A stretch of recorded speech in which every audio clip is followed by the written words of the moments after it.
दोस्तों, सन 1893 के बकरीद के मौके पर हुए दंगों में आजमगढ़ जिला जंग का एक बड़ा मैदान बना रहा। इसके आसपास के जिलों से आए गौरक्षकों द्वारा यहाँ के मुसलमानों पर और उनके कस्बों पर बड़े पैमाने पर हमले करते थे। साल 1893 के बकरीद के मौके पर हुए दंगों में आजमगढ़ के बहुत से मुसलमानों के फसलों को गौरक्षणी सेनाओं द्वारा नष्ट कर दिया गया था। अब बिहार के शाहाबाद जिले को ही ले लीजिए। शाहाबाद जिला उस दौर के एक विनाशकारी टकराव का गवाह है। शाहाबाद जिले की बर्बादी का कारण भी यही गौरक्षणी सेनाएं थीं। अंग्रेज इतिहासकार रॉबिन्सन और उस दौर के कुछ और इतिहासकारों ने अपनी किताबों में लिखा कि इस आंदोलन को खड़ा करने के पीछे उस दौर के कुछ इंतहा पसंद राजाओं और महाराजों का हाथ था। उनका मुख्य उद्देश्य था इस भीड़ के जरिए ज़्यादा से ज़्यादा मुसलमान रियासतों और शहरों को तबाह करवाना।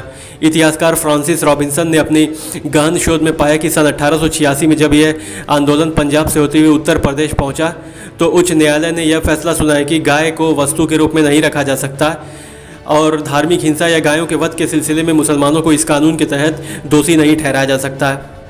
रॉबिन्सन के अनुसार गौरक्षकों का अधिक तांडव शहरी इलाकों की ओर था, क्योंकि उत्तर प्रदेश की 2/3 शहरी आबादी मुसलमान थी। रॉबिन्सन का एक फुटनोट बताता है कि साल 1893 का सांप्रदायिक दंगा उस सदी का सबसे भयंकर प्रकोप था। उस दौर के दंगों और अखबारों में होने वाली टिप्पणियों का तर्क देते हुए जॉन मैकलिन बताता है कि 1892 के विधान परिषद सुधारों पर कांग्रेस का मुसलमानों के साथ असहमति ही गौरक्षा आंदोलन के उदय को इंगित करता है। कुछ अन्य विद्वानों ने गहराई से शोध करने के बाद पाया कि गौरक्षा आंदोलन व हिंसक घटनाओं के पीछे उस दौर के जवाल पजीर होते हुए ज़मींदारी वर्गों का हाथ था, क्योंकि उन ज़मींदारों के पास अब एक यही आखिरी रास्ता बचा था अपनी ख़त्म होती ज़मींदारी ताकतों को फिर से हासिल करने का। बस इसी वजह से बिहार व पूर्वांचल के चंद बड़े राजे और महाराजे इन गौरक्षणी सेनाओं का प्रतिनिधित्व करते थे। यह वही तस्वीरें हैं जो शाहाबाद के दंगों में बिल्कुल साफ साफ उभर कर आती है। सन 1917 के शाहाबाद के भयंकर प्रकोप का विश्लेषण करने के बाद पीटर रॉब लिखते हैं कि अधिकारी अपनी विदेशी परंपराओं और अपने पद और पदोन्नति के चक्कर में स्थानीय नेताओं के रूप में उनकी जो भूमिका होनी चाहिए थी उसका वह सही से इस्तेमाल नहीं कर पा रहे थे।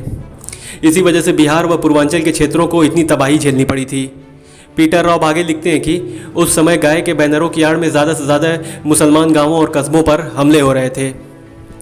भोजपुरी क्षेत्र, जिसमें पूर्वांचल और पश्चिमी बिहार के इलाके आते थे, इनकी 3 प्रमुख विशेषता थी। पहली विशेषता यह थी कि यह एक कृषि प्रधान देश था। यहाँ की 95% आबादी कृषि पर निर्भर करती थी। दूसरा, इन क्षेत्रों पर कुछ बड़े ज़मींदारों का पूर्ण रूप से प्रभुत्व था। तीसरा, ब्रिटिश काल से ही इन इलाकों में रहने वाली जनता भारतीय उपमहाद्वीप में रहने वाली बाकी जनता से बिल्कुल अलग थलग होकर रहती थी, यानी ये लोग बिल्कुल कट कर रहते थे। इसके अलावा पूर्वांचल में अन्य मुट्ठी भर शहरी और अर्ध शहरी औद्योगिक केंद्र थे, जैसे कि फैज़ाबाद में टांडा, इसी तरह मऊ और मुबारकपुर आजमगढ़ में थे। इन तीनों ही औद्योगिक और वाणिज्यिक कहे जाने वाले क्षेत्रों को विशेष रूप से शाही संरक्षण प्राप्त था। भोजपुरी क्षेत्र में स्थित और शहरों के मुकाबले आजमगढ़ में मुसलमानों की संख्या ज़्यादा थी। मऊ, मुबारकपुर, मोहम्मदाबाद जैसे शहरों में मुसलमान बहुसंख्यक थे तथा कोपागंज, चिरैयाकोट, आजमगढ़ और कई अन्य स्थानों पर मुसलमान अल्पसंख्यक थे। भोजपुरी क्षेत्र के बहुत से इलाकों पर मुसलमान ज़मींदारों की हुकूमत थी। यह ज़मींदार दूसरे इलाकों और शहरों से कोई खास मतलब नहीं रखते थे तथा अपने क्षेत्रों में पूर्ण रूप से स्वतंत्र राज करते थे। विशेषकर पुराने मुस्लिम शासित केंद्र जैसे कि दक्षिणी शाहाबाद में सासाराम तथा आजमगढ़, गाजीपुर और जौनपुर के विभिन्न स्थान इन मुस्लिम जमींदारों का गढ़ होते थे। भोजपुरी क्षेत्र में रहने वाले ब्राह्मण, राजपूत और भूमियार जातियों के रहन सहन, पहनावा ओढ़ावा दूसरी खेतीहर हिंदू जातियों के मुकाबले करीब करीब एक समान होता था तथा यह तीनों ही जातियां ब्राह्मण, राजपूत और भूमियार भोजपुरी क्षेत्र के बड़े हिंदू ज़मींदारों जैसे कि बनारस के राजा और डुमराव के राजा तथा कई अन्य राजों और महाराजों के स्वामी भक्त व वफादार रहते थे। इसी तरह से इन इलाकों के मुसलमानों में असली शेख, मिर्ज़ा, पठान व सैयद होते थे। इन लोगों को अशरफ कहा जाता था। अशरफ का मतलब होता है सबसे सर्वश्रेष्ठ व सबसे ऊँचा। यह मुसलमान भोजपुरी क्षेत्र के बड़े जमींदार व सूबेदार होते थे। इसके अलावा पूर्वांचल व बिहार के चंद बड़े राजपूत व ब्राह्मण जमींदार घरानों ने जब अपनी मर्जी से इस्लाम धर्म अपनाया तो वह लोग भी अशरफ ही कहलाए और इनकी शादी व विवाह इन्हीं शेख, पठान व मिर्ज़ा घरानों में हुई। अंग्रेज़ इतिहासकार सी क्रॉफोर्ड अपनी फाइनल रिपोर्ट जिसे 7 settlement of Azamgarh district of the United province के पेज नंबर 14 में लिखता है कि बाकी सभी मजदूरी करने वाली पिछड़ी जातियों जिनमें अहीर, कुर्मी, कोयरी तथा हरिजन बिरादरियाँ शामिल हैं, इनके विपरीत मुसलमानों में रौतारा, जोलहा व धुनिया जातियों को अशुद्ध व छोटा तबका बताया गया है। नोट, यह एक बात और भी बताना जरूरी है कि यहाँ रौतारा का तात्पर्य उन मुस्लिम ज़मींदारों से नहीं है जो आजमगढ़ के मुख्तलिफ इलाकों पर हुकूमत करते थे, बल्कि यहाँ उन 95% मुसलमानों की बात हो रही है जो इन 5% ज़मींदार मुसलमानों के खेतों में मजदूरी करते थे, तथा यह लोग इन ज़मींदारों के खेतिहर आसामियों के रूप में जाने जाते थे। और फिर बाद के वर्षों में इन खेतिहर आसामियों की शादियाँ इन 5% ज़मींदारों के ख़ानदानों में होने लगी। अब यहाँ बात होगी कि आखिर 1893 के दंगों में पूर्वांचल व बिहार में वह कौन सी घटनाएं घटी थी जिसकी वजह से इन इलाकों का एक नया इतिहास लिखा गया है। आजमगढ़ में सबसे बुरा हाल मऊ का था। मऊ पर मुगलों की हमेशा से ही एक मजबूत पकड़ थी। कभी शहंशाह अकबर तो कभी शहंशाह औरंगज़ेब की बेटियों ने इस शहर को खूब संवारा व सजाया, लेकिन बाद के वर्षों में यह इलाका भी डायरेक्ट अंग्रेज़ों के अधिकार में चला गया। 18वीं शताब्दी के अंत में मऊ के कुछ ग्रामीण इलाकों में कुछ धौंवर राजपूत आकर बस गए, जो अभी भी मऊ और आसपास के ग्रामीण इलाकों में अपनी पकड़ का विस्तार कर रहे थे। आजमगढ़ की स्थिति तभी से खराब होना शुरू हो चुकी थी जब सन 1801 में अंग्रेज़ों ने अवध के नवाब के साथ हुई एक संधि में आजमगढ़ समेत पूर्वी इलाके अपने अधिकार में मांग लिए थे। इस मामले में मऊ ऐसा अकेला शहर नहीं था जो इन आंदोलनों से प्रभावित था, बल्कि आजमगढ़ जिले का पूरा दक्षिणी व पूर्वी भाग जो गाजीपुर और बलिया की सीमाओं से लगता था, वह सभी इलाके इन गौरक्षकों के आतंक से प्रभावित थे।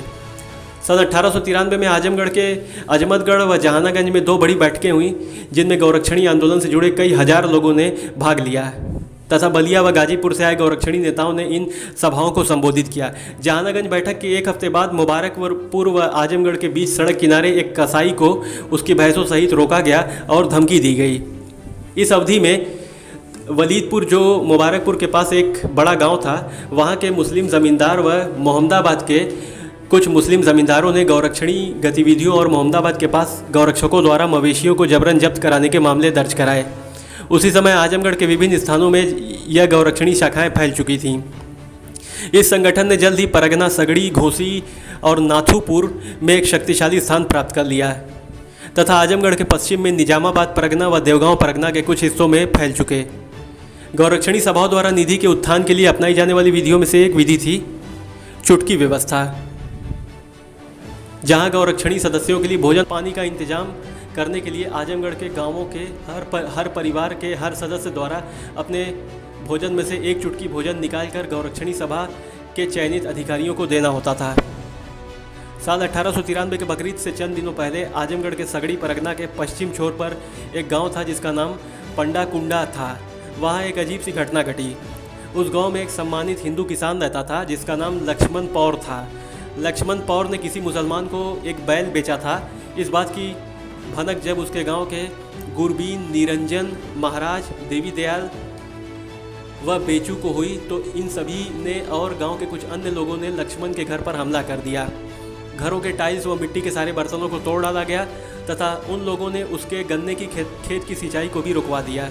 गांव के कहारों को उन मिठाइयों को ले जाने से मना कर दिया गया जो उनकी बेटियों के लिए ससुराल में प्रवेश करने के लिए तैयार की गई थी। वह लोग लक्ष्मण पर लगातार वह बैल वापस लाने का दबाव बना रहे थे। लक्ष्मण ने जब इस अत्याचार का विरोध किया तो उन सभी ने उसे पीट कर वहीं मार डाला। इस समय तक आजमगढ़ में गौरक्षणी सभा के नेताओं ने आजमगढ़ के ग्रामीण मुसलमानों से इकरारनामे भरवाने शुरू कर दिए ताकि भविष्य में वे किसी भी हालत में किसी मवेशी का वध ना कर सके। हालांकि इस तरह की मांगों के कारण गौरक्षणियों को कई जगहों पर भारी नुकसान उठाना पड़ा। मुस्लिम जमींदारों को चेतावनी दी गई थी कि उनकी संपत्तियों को लूट लिया जाएगा। 2 मुसलमान जमींदारों ने इस तरह की भी सूचनाएं दी कि उन्हें गौरक्षणी सभा के नेताओं की तरफ से खत मिले जिनमें लिखा था कि अगर उन्होंने गौरक्षणी फंड में योगदान दिया या सभा के उद्देश्यों के लिए रसद मुहैया कराया तो उन्हें बख्श दिया जाएगा। इसी तरह से 1893 के बकरीद से एक दिन पहले आजमगढ़ जिले के सुपरिटेंडेंट ऑफ पुलिस मिस्टर गैरेस्टाइन और आजमगढ़ के डिप्टी मजिस्ट्रेट जानकी प्रसाद ने स्थानीय हिंदू और मुसलमानों के बीच एक समझौते पर दस्तखत करवाए कि त्यौहार को किसी भी हाल में शांतिपूर्ण रूप से संपन्न करवाना है। लेकिन अगले ही दिन 1200 आदमियों की एक बड़ी भीड़ ने मऊ के चांदपुरा मोहल्ले के बुनकर बस्ती पर हमला कर दिया। दोनों ही तरफ के लोग हथियारों से लैस थे। उनके पास तलवारें, धनुष और बंदूकें थीं और ज़्यादातर के पास लाठियाँ थीं। देखते ही देखते दोनों तरफ से भयंकर युद्ध छिड़ गया। तभी पुलिस ने आकर हवाई फायरिंग की, तब जाकर यह लड़ाई बंद हो पाई। लड़ाई बंद होने के बाद गौरक्षणी सभा के 2 सदस्य मारे गए। मऊ में 1893 के बकरीद के मौके पर जितनी भी हिंसा हुई, उन हमलों में शामिल भीड़ ज़्यादातर मऊ के ग्रामीण इलाकों और आजमगढ़ के ग्रामीण इलाकों की थी। मऊ शहर उस समय पूर्वांचल के सबसे ज़्यादा प्रभावित क्षेत्रों में से एक था, जहां बड़े पैमाने पर हिंसक झड़पें हुई थीं। तमाम सबूतों के आधार पर यह बात भी पता चलती है कि जिन इलाकों पर हमले किए जाते थे, खास करके मऊ, कोपागंज, घोसी और चिड़ियाकोट, यह सभी कस्बे और गांव कहीं न कहीं से बलिया और गाजीपुर की सीमाओं से लगते थे। इसी वजह से गौरक्षणी सेना इन इलाकों पर बड़ी आसानी के साथ हमले करती थी।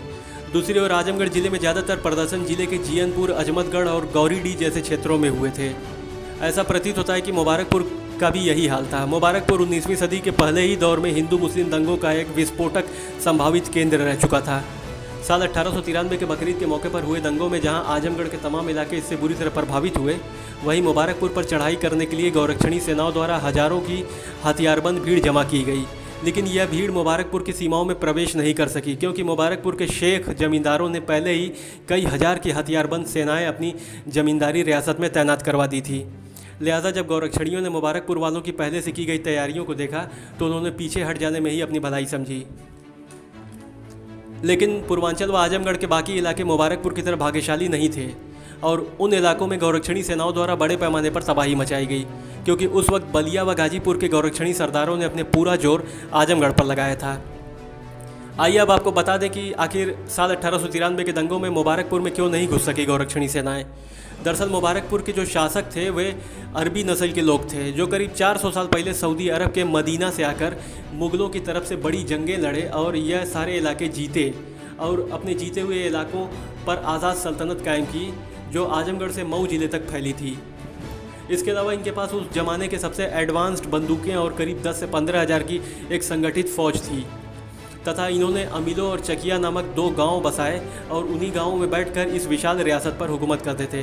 दरअसल जिस समय यह गौरक्षणी आंदोलन पूर्वांचल व आजमगढ़ के क्षेत्रों में फैलना शुरू हुआ था, करीब सन 1893 से 1917 तक, तब तक भारत के ज़्यादातर रियासतें कमज़ोर हो चुकी थीं और कुछ रियासतें ख़ानदानी झगड़ों की वजह से अपनी आखिरी सांसें गिन रही थीं। आजमगढ़ की मुस्लिम रियासतों का भी यही हाल था, लेकिन इसके बाद भी मुबारकपुर रियासत उस दौर में अपने उरूज पर पहुंची हुई थी। इसके अलावा यहाँ के शेख ज़मींदार बड़े ही जंगजू और ख़तरनाक लोग थे। वैसे भी यह शेख ज़मींदार पिछली कई सदियों से इस रियासत को बचाने के लिए लगातार जंगें लड़ते चले आ रहे थे, जिसके कारण यह शेख ज़मींदार और इनकी फ़ौजें उस समय आजमगढ़ के सबसे ताकतवर हुक्मरान बन चुके थे। आजमगढ़ में मुबारकपुर के शेख ज़मींदारों के हाथों सन 1904 में मिली हार व तबाही के बाद 1880 और 1890 के दशक में शुरू हुआ यह गौरक्षणी आंदोलन कमज़ोर पड़ने लगा। इसी कारण इसे कुछ समय के लिए बंद करवा दिया गया और आंदोलन को प्रभावी रूप से दबा दिया गया। लेकिन 1910 के बाद के वर्षों में यह आंदोलन एक बार फिर से बड़ी ताकत के रूप में उभरा, लेकिन यह सिर्फ बलिया, गाजीपुर और पश्चिमी बिहार के इलाकों तक ही सीमित रहा। यह सारा इतिहास ज्ञानेंद्र पांडे की किताब sectarian strife in the Bhojpuri region से लिया गया है। अभी इस पर आगे और कई पार्ट बनेंगे, क्योंकि इस आंदोलन ने पूर्वांचल की राजनीति में बहुत लंबे समय तक अपना स्थान बनाए रखा।